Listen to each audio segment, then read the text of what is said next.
Hello and welcome to the two-man power trip of wrestling. I'm your host, JP John Poz. With me today is very special guest, four-time TNA Women's Knockout Champion. She has been a two-time OVW Women's Champion. She's, of course, ODB. ODB, welcome to the two-man power trip. How you doing?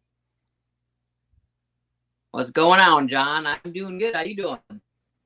Doing good. What's going on in your world? What have you been up to? Freaking food trucking. That's what I've been up to. The food truck business is doing great. It's just obviously now it's the fall season, so it starts to slow down a little bit. But that's basically my life from March until end of October. Does that, does that basically you make enough money doing that where you're in good shape, basically? Oh yes. Let's just say I make way more money food trucking than I did ever in wrestling. But wrestling got me to the food truck, so I can't Well, that's talk great bad though. about that. That's great though that you make that much money off the food truck. Yes, life after wrestling is doing good. With the food truck, how did that start though? How did you start doing the food truck all of a sudden? Well, I got left TNA officially. Like my last contract was 2014, and I was just doing barbecue sauce. So I worked with a company, and we made my own barbecue sauce and hot sauce. And then I traveled the country in my Airstream. I did like bike rallies, Sturgis, Daytona Beach, Gatlinburg. I did all these big festivals, and then once I think I was doing that for a couple of years, and then 2017 is when I started the food truck business, and it was just kind of like one of those things where it's like I just dived right in and I figured it out. Took me a while, but I did. Now, what's on there? What's on the meet and greet? What do you have to eat? Well, it's all barbecue. I smoke everything. My fiance does the food truck with me, so we do everything from brisket, pulled pork, chicken, ribs, bologna, you name it, and then everything is homemade. Nothing is frozen on our truck, and everything. You got beans, coleslaw. It's a bunch of specialty sandwiches, and everything is obviously wrestling themed. So you got the pork mania, you got the pork you nachos, the buff chick nachos, the cactus jack. Uh, so it's we have a lot of fun, and so it's called ODB's meet and greet, and it is always a meet and greet at the food truck, and I'm actually it's a lot of work, but I'm enjoying the hell out of it. But When you initially started that, did you think it was going to be kind of as popular as it became? I had no idea what the hell I was doing, so I wasn't sure what was gonna happen. But yeah, I mean, 2020 is when it really took off. It's my second truck, and then we will have another one is coming out next year. So we just keep adding on to the food truck. So it's going to be a big, who knows what we'll go into in the next couple of years. But we're excited. We're growing every year, and we're based out of Minnesota. So I mean, I've been to Florida with it, but right now it's going to stay in Minnesota.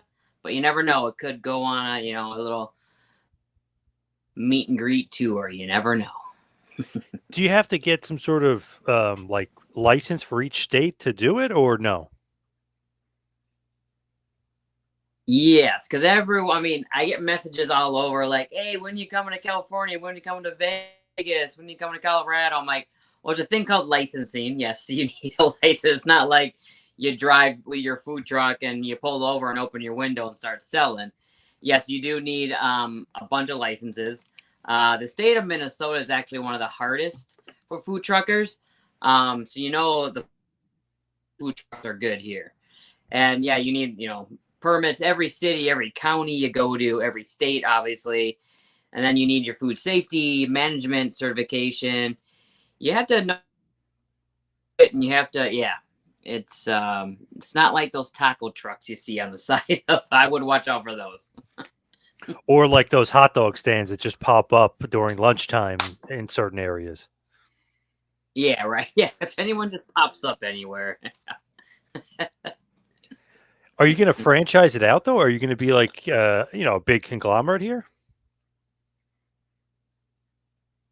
Yeah, you never know. I mean, I would love to like actually take it on a tour.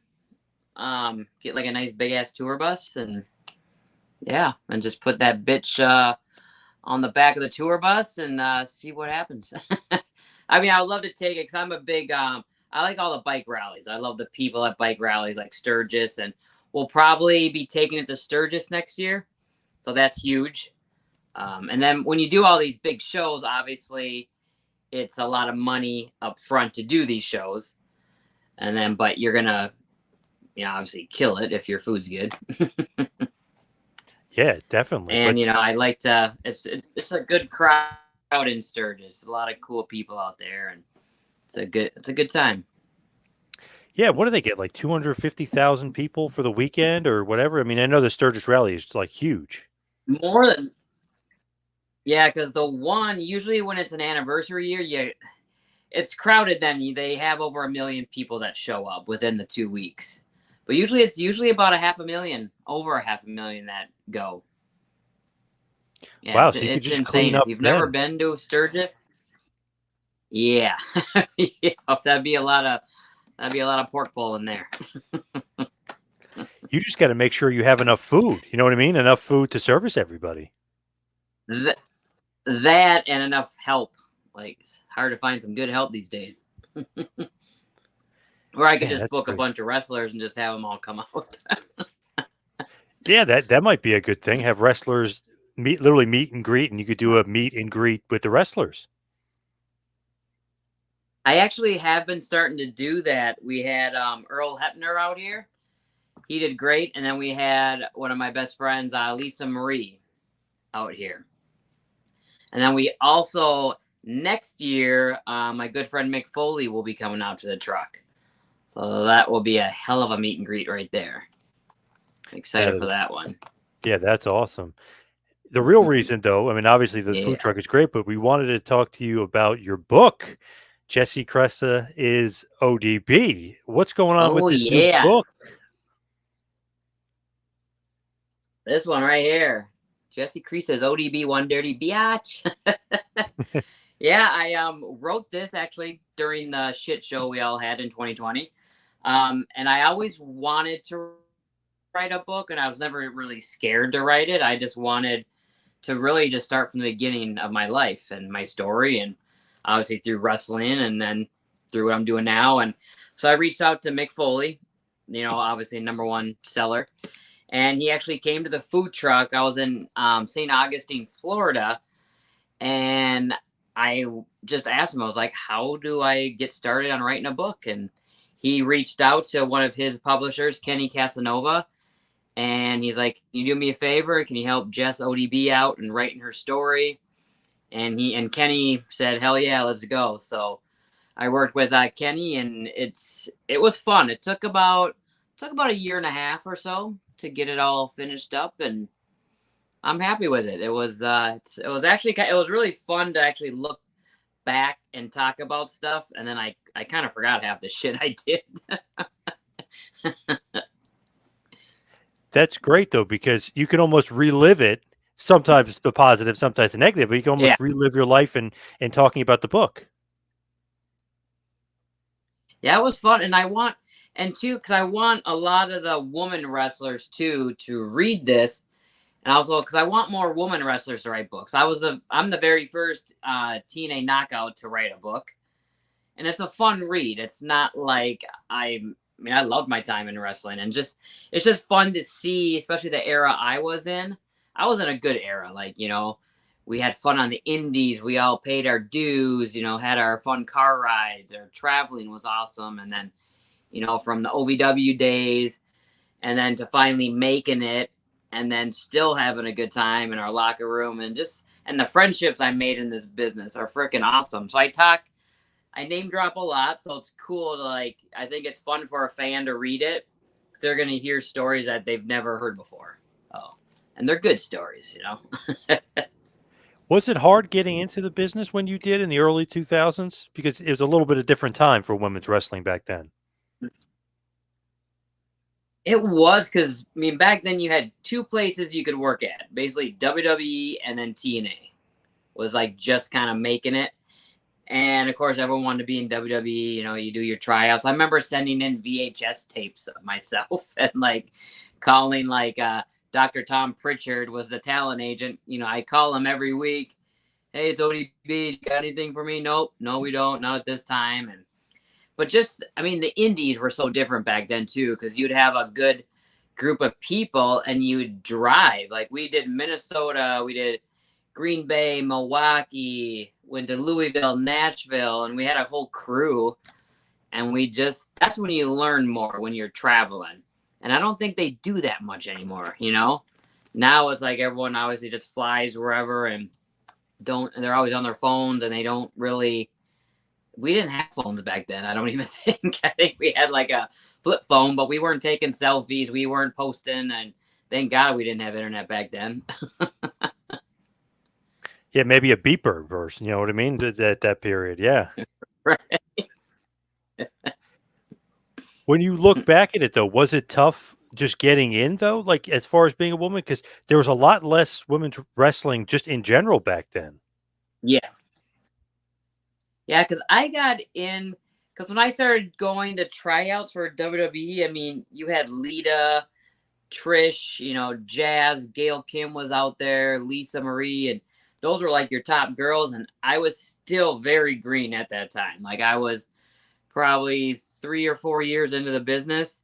So I wasn't quite ready or developed yet in anything. And then just kept, you know, I kept just going, getting out there. So I obviously got out there a lot, but then just did indies. And then when TNA was in Nashville doing their pay-per-view every Wednesday, I showed up every Wednesday. And yeah, because there wasn't that many jobs. I mean, you could make a decent living off indies, you know, if you're, I mean, we're sleeping on, you know, random people's couches, other wrestlers, and, you know, we're all helping each other out.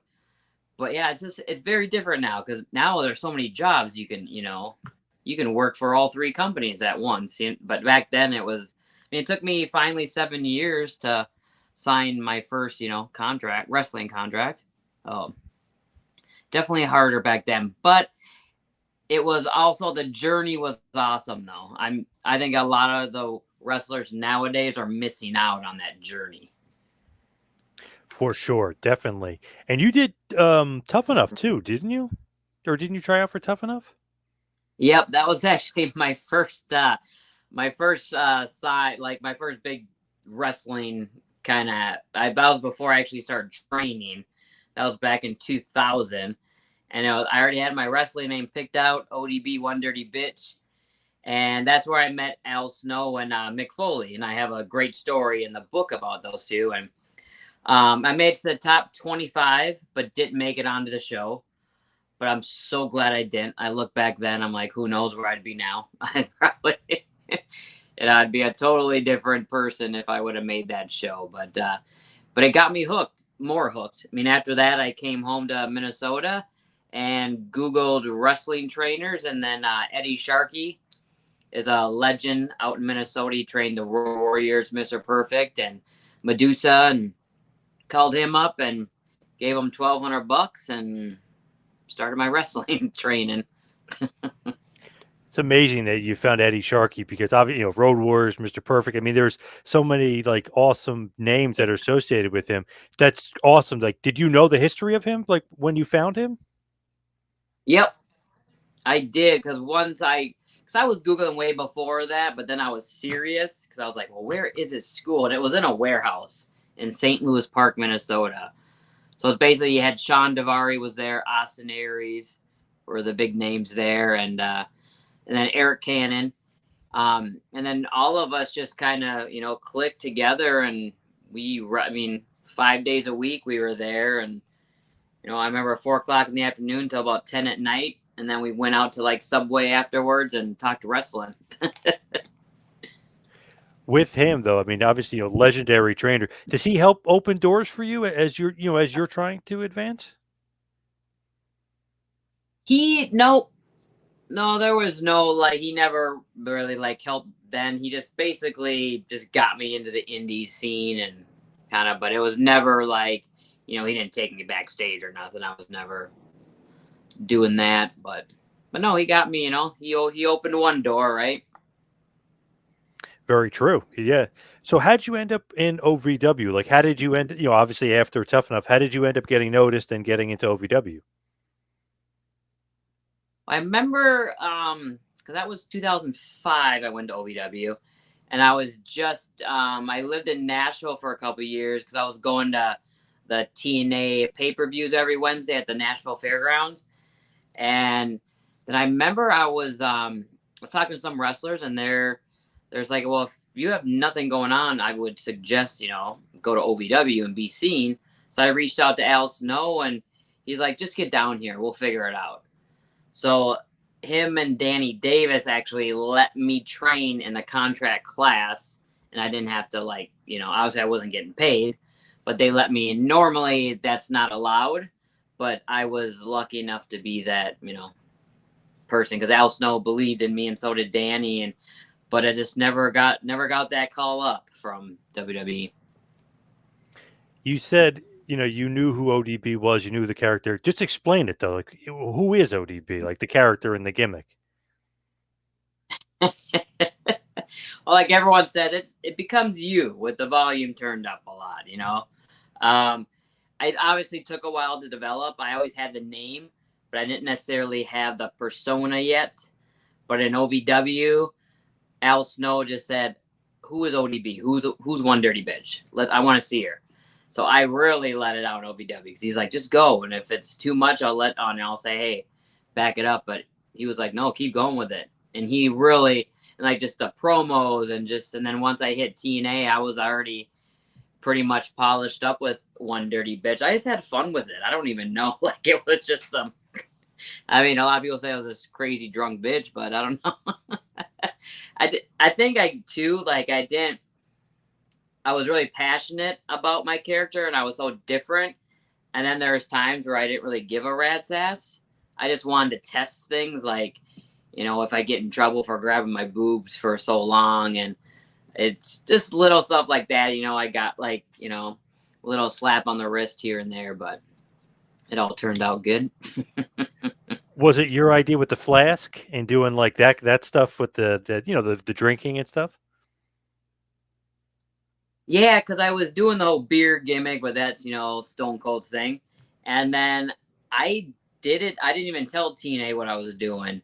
And I remember James Storm was there, so I couldn't do the beer thing because that was his gimmick. So I didn't want to piss anyone off. And so I had a flask, and I was like, I'm not even going to tell anyone what I'm doing.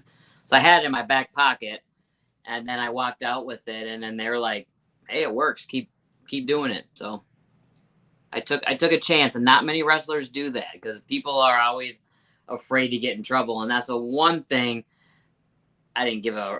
I didn't care. I got in trouble here and there, and I really didn't care. But I still, I stayed true to myself. Hey, it fits the character, right? I mean, you got to do what fits the character. That's right. Yeah. Yep. How'd you get in TNA though? Like, who noticed you? Was it Russo, Jarrett? Like, how'd you get noticed and get brought back into TNA? Well, they always knew because Jerry and Jeff Jarrett, when they first started TNA, they knew of me. And then once they started, they got the women's division rocking in 07. And that's when they all started, like, all right, we got to pick our girls. And then Gail Kim and Tracy Brooks were already there, but they weren't wrestling really much. They were just here and there valeting. And then they're like, let's do a women's division. Let's get this going. And so those two, I was very close with them. And they're like, let's get ODB here for sure. And then Terry Taylor reached out to me. And I was at OVW. I remember I was actually the women's champion. And then Terry called me, and he's like, we'd love to have you be a knockout. We're going to send you over a contract. And then that week, Triple H was actually at OVW. So that was 07. And he watched me perform, and I was so nervous to, like, go up and talk to him. So I go up and talk to him, introduce myself, and he's like, I love the character. He's like, he's like, damn, too bad you weren't in the DX days, And he's like, I love it, but unfortunately, the top guys are not like. Obviously, Vince did not like myself or my character, and he was like, take that opportunity you have for TNA. He's like, I think that'd be very good for your career. So, thanks, Triple H. Yeah, that's some great advice from Triple H. He's trying to help you, and he could have, he could have said something different, but he was trying to help you out. Right? Yeah, he could have said, "Oh no, stay here, kid. See what works." But nope, he he said, "Go do it," and that was awesome. That was very cool of him to say that. I would have kicked his ass if he wouldn't have. No, kidding. Did it bother you at all that Vince wasn't interested? Because he was very much interested in like the diva type, the diva search. Like he was very much one-sided as far as like what he wanted his diva division to look like. Yeah, he was. It was frustrating when I was at OVW. I mean, you got like I'm not getting paid, so I had to bartend on the side or bounce at a bar, while everyone else is getting like $750 a week. I think they were back then, and then you'd have these girls that never didn't know about wrestling. It didn't. I mean, it really didn't get to me that much because I was like, I'm not gonna be that person. I'm just like whatever. It's just that's what they're looking for now, and. But it got a little frustrating, but I just used it more and I just said, well, I'll just keep doing me. But for some reason they just never, yeah. But now I look at nowadays it's like they're all different and which is good. Now they're, it's always weird. They always do one year they want sexiness and that's all they want. Another year they want, big bad chicks with tattoos, colored hair and shit, You never know. Yeah, they always change it up because I remember one time they wanted no indie wrestlers, then they signed all indie wrestlers, and then they wanted no indie wrestlers again. It's weird what they got to go through cycles. Yeah. Yeah, or they don't want someone that's already a name, like so yeah, they never know what the hell they want, right? It's weird because they signed a bunch of like women nowadays that can like really wrestle and stuff, and then they went through a period where they signed all models again. Weird. Right? Yes. Yeah. Yeah, women's wrestling is awesome right now. I mean, there's so many jobs out there for chicks and yeah, they're definitely working their asses off. Do you look back at the TNA Knockouts division when you first get signed after Triple H tells you to go there? Do you look at that as like the real woman's revolution and not what WWE says it is? Yeah, I do. Look, I mean, you had me, Awesome Kong, Gail, the beautiful people. I mean, you just had like, God, we all were so different, and Vince Russo let us be us, and he let us, have characters, and they actually gave us time. I mean, we were main eventing, on Impact, and having the highest rated segment a lot, and it was just cool. I mean, and then even the boys in the back were all like, "Damn, you girls can go," and it was so different though. Like we weren't killing ourselves, but we had different kind of matches. Like, I mean, a lot of the girls had cage matches, and the ladder match we had, and we always had street fights. That was one of my favorites, the street fights. So we were doing, we were doing that shit way before they would. Yeah, they did. Little revisionist Definitely. history by WWE, I think. A little bit of revisionist history there. Mm-hmm. Because I feel like the Knockouts was way before, and like you said, main eventing and getting good ratings, and then all of a sudden, WWE many years later, then they try to take the credit for it. But it was done, 2007, 2008, 2009 Right. by the Knockout division. Yeah. Right. That's right. What did you think about Awesome Kong? Because she was somebody that came on the scene was like, oh my god, who the hell is this? Like she's a monster, Yeah. and she's a star power. I mean, great wrestler. What did you think about Kong? I loved working with her because I've always been the biggest girl. So when I got to work with her, it was so easy. It was kind of like the Andre the Giant Hulk Hogan matchup, and it was so easy to work with her. Like we literally just went out and had fun. I mean, it was, and we, I try to. I mean, the whole time I was wrestling her, I was trying to make her crack up. But oh,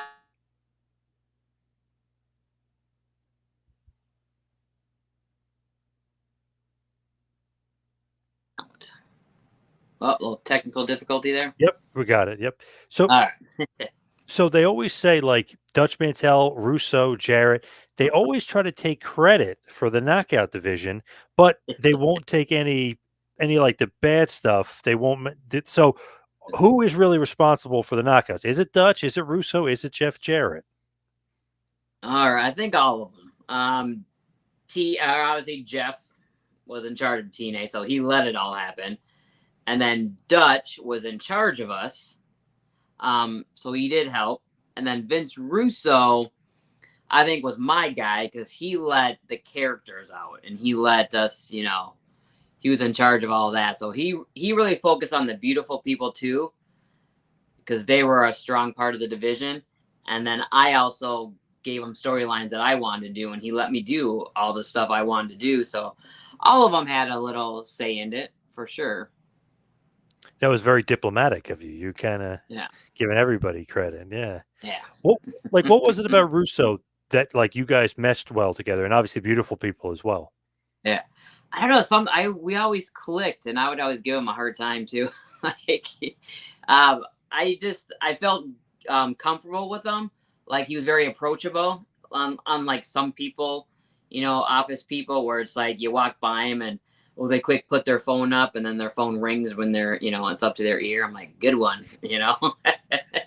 But he was cool. Like I just felt comfortable. Like I could say, hey Vince, I have an idea, and I'd actually write it up and I would present it to him. He's like, oh, that's very cool. Thank you. Oh, and then I believe him and Al Snow like were buddies, so that also helped too. But yeah, me and Vince, I don't even remember the first time I actually met him, but we always clicked, and then we'd always cut jokes with each other and stuff. So yeah, we had a good relationship, and we still have a good one too. We always reach out to each other and bullshit. Was he like writing your promos, or is he like bullet point, and you actually are like doing your own promos? Yeah, he would try to write them, and I'm like, I wouldn't say this, but no, he would bullet points. He's like, here's the thing. He's like, you don't need me to write shit for you. He's like, this is what you're doing. Just make sure you get this in there and this in there and that. And I'm like, all right, cool. Then he gives me a few minutes, and then I would just do it. Like, Do you like that? As far as like, because nowadays everything is scripted. I mean, yeah. So do you like the bullet points better? Because it seems like you could be more your natural self if it's Yeah. you saying the Well, words. yeah, because then you're natural. You're not like, because I remember my first in-ring promo, I was like, holy shit, I was so nervous. And I was like, ugh. I didn't know, and I was practicing and stuff. And then Jim Cornette came back there and he's like, ripped it out of my hand. He's like, don't do that. He's like, just be you. Just focus on, and he said bullet points too. So I always had that in my mind. I was like, well, because what if, like you're talking to the other person and then, something clicks where you just say something. And then I was always a promo person. Like I was always, watch Stone Cold or The Rock or Kurt Angle cut a promo. And I would always watch those guys, or Piper. And I was like, those guys are quick on their feet. And you believe them. Nowadays, it's like some of the wrestlers I don't even believe. Like, it's just like, oh my God, it's just a cookie cutter promo, or they just literally memorize what they were told to say. If you just let that wrestler just go with it and then talk normal, hell yeah, that's good. I hate when it sounds like they're memorizing it because Oh, it's very robotic. And then they're horrible actors. Yes. It's like just start wrestling.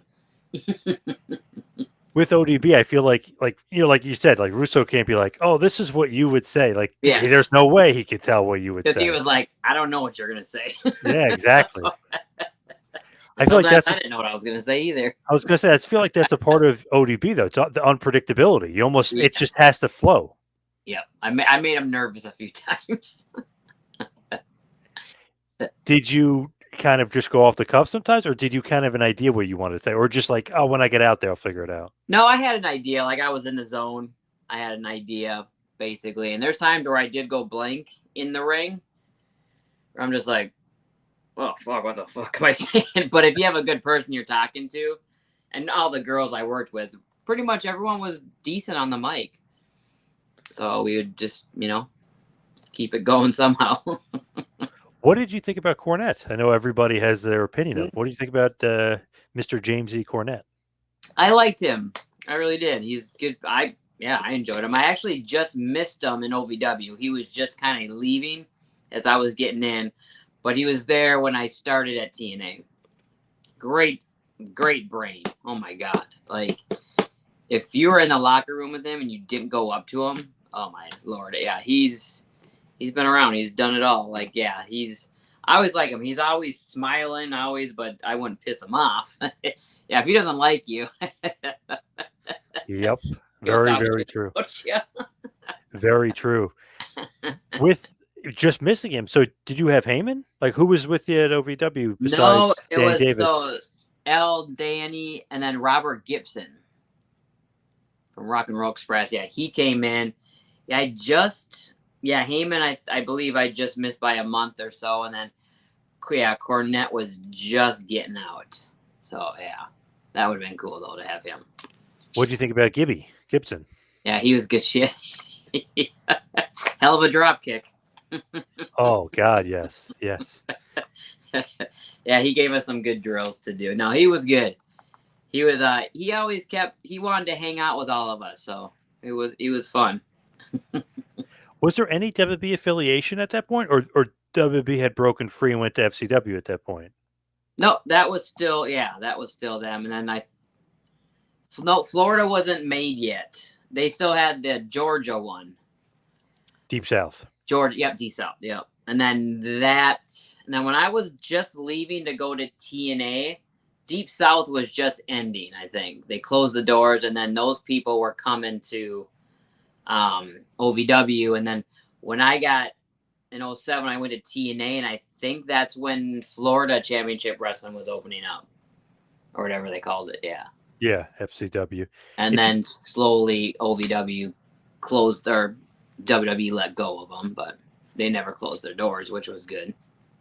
It's interesting. OVW was always like the hub, though, because then TNA was interested in OVW. So yeah, right. OVW obviously was doing something right that everybody kind of gravitated to OVW. Yeah, it's good. I mean, training under Al Snow, which I think he's so underrated. You don't realize like how many people he, made, and he has a great mind of wrestling. Shit. That's who I owe a lot of my credit for, like, because he just always told me, he's like, you're a woman, don't wrestle like a guy. Yeah, that's the main, like, he always told us, like, stop wrestling like with a dude with boobs. And it was so true. Like, no one wants to see, I mean, nowadays it's a little different, but you're still women, What were you doing that he wasn't liking? No, he'd always tell all of us girls, though, he's like, when you guys have matches, still do not girly stuff, but still, don't do like the guys. Like if you grab a head, do something different. Just add a little uniqueness instead of, obviously we got hair. Not like pull the hair, but just right. Just change it up, I guess. Yeah. Was that the best piece of advice Al gave to you, or maybe something else? He's giving me so much advice. He's just like he let me be me, and he believed in me, which was cool. And he just said, he's like, go out. He's like, less is more. Less is more.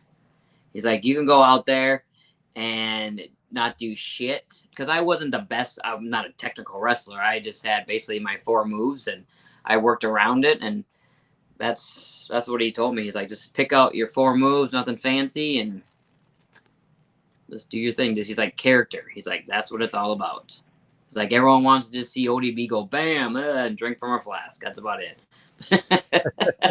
Cut me out. I'll make a comeback. That is true, though. That's true, though, because like Steve Austin, when he was like Stunning Steve, he did all these moves, such a great wrestler, but Stone Cold, he's more like a punch and kick guy, but he was all Yeah. character, and you were way more into him as, I mean, he's awesome as Stunning Steve, but so much more into him as Oh, Stone Cold. I mean, less is more, right? you just waited for that Fez press, and Yep. it's just like John Cena. Like he had great chemistry because he would just be like the people would cut him off and he would just fight, from under, and that's all he needed. You don't need when you're a good wrestler like that, and I mean a smart worker. You know how to, some of these people just want to get their shit in, and it's just like, oh shit, yeah. Cena only had 5 moves. Remember the 5 moves of doom, and then he would, yeah, that's all he Yep. had. Yeah. And people were like, oh my god, I can't wait to see it. Either half the crowd liked him or half the crowd hated him, but Exactly. they were all Well, interested. Yeah. or he could get that whole stadium. They would be booing him, and he could turn them around, and then they're cheering for him. He was freaking phenomenal. Another OVW alumni. Yep. So you got the guy there. Hell Good yeah. case in point for OVW. So in TNA, were you happy just to be champion? Like, I always kind of curious with the wrestlers. Like, No. do you want to be champion? Do you care about being champion? Because I know it's different than back in the day. You're not probably getting more money as being No. champion. Maybe back in the day, like Hogan's, obviously, Right. he's getting paid more. But Yeah. does it matter to you? Because I know the character means more, but does it matter to you to be, because 4-time TNA Knockouts Yes champ? and no. It was kind of cool because you knew you were going to be on TV. That was how I looked at it. I'm like, oh, cool. I'm safe a little bit. My last run only lasted 3 weeks. That kind of sucked. So but when you're champ though, you're gonna be at TV. You're gonna go more on house shows. So that I did enjoy that. You're kind of safe that. But other than that, I didn't really have to be involved. I was always doing something else. If I wasn't involved for the Knockout Championship, I was doing stuff with EY, or I had my own talk show, and they just had me do other stuff, which I liked. That's what I enjoyed, like doing other stuff rather than just going for the belt. Like I didn't need a title. Like I really, towards the end, I mean, obviously I wanted it. I was like, oh yeah, this is cool. Then I'm like, I don't need one. Shit. Right. It's almost like the character is not above it, but it's just not Yeah. needed at that point. Yeah. Did you like the Cody Deaner stuff when you guys were put together? Because that was so different and so weird, but very like Russo like, because he likes the sports entertainment. It just fit in with his his writing style, but it just felt like, wow, that's something different. Like, what the hell's going on here with Cody Deaner? That was cool. Like when he came and we did that whole dating thing with ODB, and then it was fun because then we finally wrestled for the title, and that was one of my favorite matches because he put me over good. Because normally if guys are gonna wrestle chicks, they're like, yeah, I gotta put them over. He didn't give a fuck. Like he did great. Like that was just a fun match. We made sense. We told a story. Like if he hit me, I'd be knocked out. So we made sure, we worked like we're still a guy and a girl working. So yeah, it's one of my favorite matches. Do you think though that him fighting for like a woman's title is like weird, or you're like, it's actually kind of entertaining? It actually helped the division, I think, where people are just like, oh my god, this little shit. Like like he was cool at first, being my little sidekick, and then he comes in and then he thinks he's a woman's, winning, and then I think me then taking it away, I think, we're like, yeah, she's bringing it back. So it helped me too. I think it helped my character, like, become more of a big baby face where it's like I grabbed it. So I represent the knockout division, by getting it back to us, the girls, and not him. Oh. Was it Russo's idea to put you guys together to begin with? Yeah, it was all him. Did you get along with Cody? Like as far as just, Yep. Yeah, we're still good friends. Yeah. I'm glad he's back on there too. I'm glad he's with EY. So yeah. Another one that you were Right. paired up with, right? Hell yeah. I think I need a divorce from EY. Shit, we're still married. Yeah, that's right. I think technically you are, right? You guys had the marriage angle, but it never had a divorce. Yeah, never. We just went away, I guess. Both of us just went away. He's one of those guys too, very versatile. He could play like the psychopath and like the killer, but then he could also play the comedic role, Eric Young. Oh, he's friggin' hilarious in real life. Like, yeah, he can be funny. He's a good worker, and then you can be serious. But I like the old EY. Like I kind of like the mixture EY where he was like serious, but yet a little comical. But then once he's in the ring, he wrestles. Like that. That was my favorite. What did you think about the pairing with him just initially? It's like same thing as Cody. Like this is going to be great. We're going to knock it out of the park. Yeah, at first we didn't know where it was going, and then our chemistry would just worked, and they like, all right, you guys cut a promo, and we just make each other laugh, and then they're like, oh, we're gonna get you guys married, and then we're like, huh? We didn't know how it was gonna work, but we ended up rocking that wedding segment. So yeah, it was fun. Then he went away because he had a fishing show. So then he went away, and then I was kind of stuck, and they didn't know what to do with me. But yeah, So initially you were like, what the hell's going on with this wedding angle? Not that you weren't for it, but you were like yeah, questioning it it was just first. fast. We were like, is this happening too fast? But then me and EY were like, we got to make this work. We got to make this the best wedding segment ever. So we literally probably only had like a week or so when they told us. We're like, Jesus, because we don't want your typical, wrestling wedding to, be ruined. And so we had to. So yeah, we definitely made. I love it. David Lagana was actually responsible for that one, so he did a good job. Yeah, that was so like different, but funny, but entertaining too. Because Yeah, it's like, what are they doing with ODB now? Like, what is like, you know what I mean? Like, they keep stretching the character, doing all this crazy stuff with you. yeah, yeah, I did a lot of shit. Is that almost like a credit to you though? It's like, throw anything at me, I can handle it, and I'm going Yeah, to make it I did work. like that. Yep, showed a little different part of me, and then yeah, that was fun. They showed a lot of confidence in you. It seemed like. Yeah, that's true. I guess I never thought about that. Yeah, yeah, that actually is true. Yeah, Because like if the person's not versatile, it's like, oh, they got to put them in this box and that's it. yeah, They take you out of the box and throw over here, yeah. throw They're a Cody kind of Deaner, like throw Eric Young. they're like, what to do with ODB? Yeah, put her over there. She'll be fine. Yep. Like I made beautiful it. people, yes. Yeah, Kong, yes. Gail Kim, yes. Like it's just like Eric Young, sure. Cody Deaner, let's try it right. out. Like, they threw you all over the place. Yeah. But as we start to wind it down here and head towards the finish, are you going to be wrestling anytime soon? Like, will you be continuing wrestling Impact anywhere else? You never know. I mean, I haven't retired quite yet. I think I have one more run in me. Food truck season's obviously ending soon, so I need something to do in the wintertime. But I will be doing like a lot of appearances coming up. My next appearance will be at WrestleCade in Winston-Salem. So my books will be available there, and my barbecue sauce. So I will be there. And then, I mean, they also have a wrestling show, so you never know. I don't know. Oh, nice little tease there. I know you popped up in AEW not that long ago, right?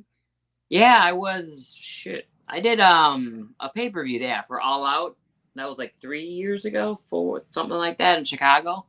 Forgot about that.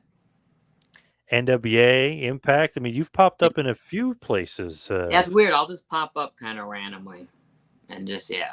I think I was Is at Impact almost 2 years ago now. you prefer it that way? Just pop in, pop out, no contract. I'm Yeah, just going to I do actually this. don't mind it. Yeah, maybe a little Is it? longer this time, but I don't know. Is that so you have some extra time with the truck, like the food truck? Yeah, just to kind of promote it too and get out there and then kind of show that I still got it. I'm just not a washed up wrestler chick. Is there any place you want to work that you haven't worked? Like, would you want to work WWE, NXT, something like that? You know what, WWE, I guess I always wanted to like go there, maybe because you got the Rumble. I did get a call for the Rumble, but it didn't work out. But that would Really? always be cool. I always want to drive the food truck into the arena. Steve Austin style, yeah. Yes. So with the Rumble though, what happened? Like, who called you and why? How come it didn't work out? No, they wanted me, but then of course a person upper. No,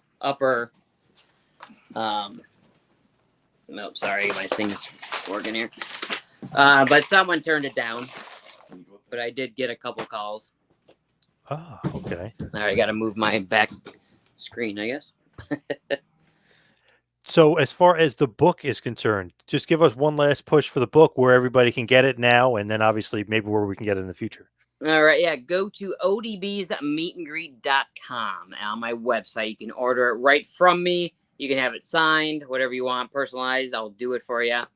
Then you can get my barbecue and hot sauces there. So yeah, and I will be doing appearances, WrestleCade. Where else? And I will be on the Chris Jericho cruise in February. Oh, nice. That's going to be a hell of a cruise. Before we let you go, give us all your social media and everything else. I am at the ODB BAM on Twitter and Instagram. And then on Facebook, follow ODB's Meet and Greet. And you can, if you're in Minnesota and catch me, you got about one more month, and then we're closing up for the winter in November. Awesome. All right. Thank you so much. Everybody get out to the meat truck and get ODB's new book as well. But thank you so much, ODB. Yeah, thanks, John. I appreciate it.